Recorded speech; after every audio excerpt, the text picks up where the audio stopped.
শুভ সকাল।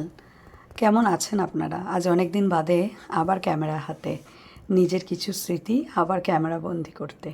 আজ এই সকাল থেকে ঠিক করেছি, এই যে সেলফের কর্নারটা প্রচুর নোংরা হয়েছে, সেগুলোকে এক জায়গায় করে একটু স্পেস বার করব। এত ছড়িয়ে ছিটিয়ে আছে যে স্পেস প্রবলেম হচ্ছে, তাই জন্য সকাল থেকেই ঠিক করে নিয়েছি। আর ঠিক করেছি একটি নতুন রেসিপি আপনাদের সাথে শেয়ার করব। ওহ, আবার ডোরবেল বাজছে। দাঁড়ান তো দেখি কি এসেছে। এক সেকেন্ড, হ্যাঁ, একটু দেখে নিই কী এলো।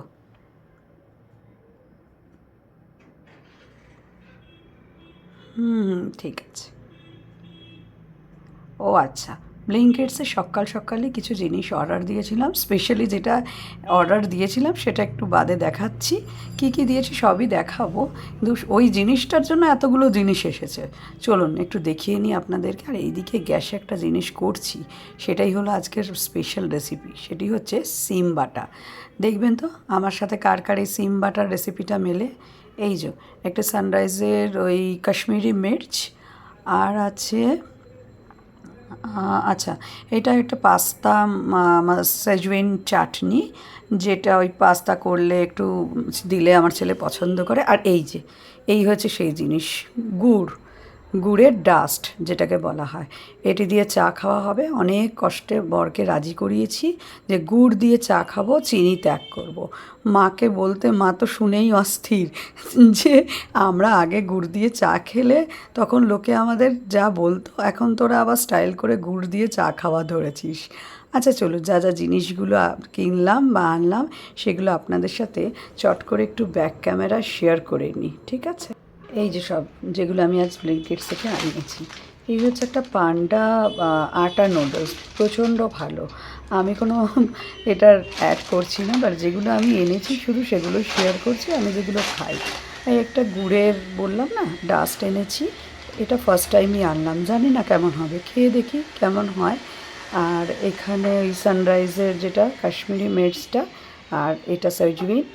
এখানে এনেছি একটা ফ্রেঞ্চ ফ্রাইয়ের প্যাকেট। আর চলুন যে রেসিপিটা আপনাকে দেখাবো বলছি, এই যে সিম বাটা। আমি এই সিম, একটু রসুন আর লঙ্কা একসাথে সেদ্ধ করতে বসিয়ে দিয়েছি।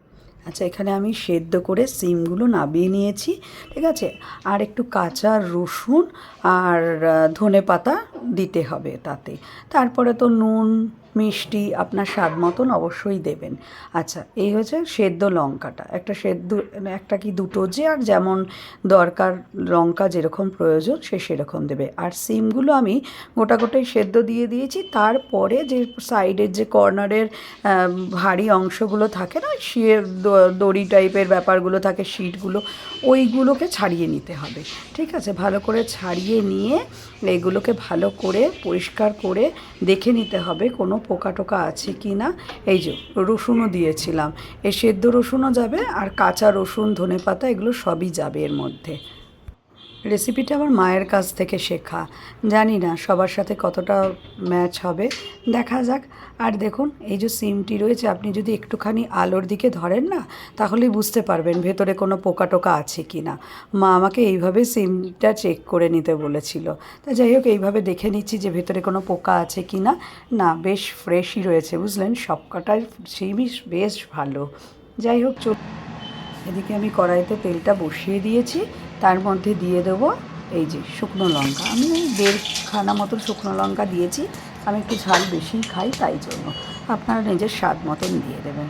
এরপরে এর মধ্যে দেবো কালো জিরে, চড়বড় করে কালো জিরেটা ভালো করে শুকনো লঙ্কার সাথে একেবারে মাখামাখি হয়ে গেলে দিয়ে দেবো এই বাটাটা যেটা করে রেখেছিলাম মিক্সিতে, ধনেপাতা, সিম, তার সাথে রসুন লঙ্কা, আমি একটু চিনি আর নুনও অ্যাড করে দিয়েছি। এইবার কন্টিনিউয়াসলি এটাকে স্টিয়ারিং করতে থাকুন যতক্ষণ না এটা জল শুকিয়ে একেবারে কড়াই থেকে উঠে চলে আসছে।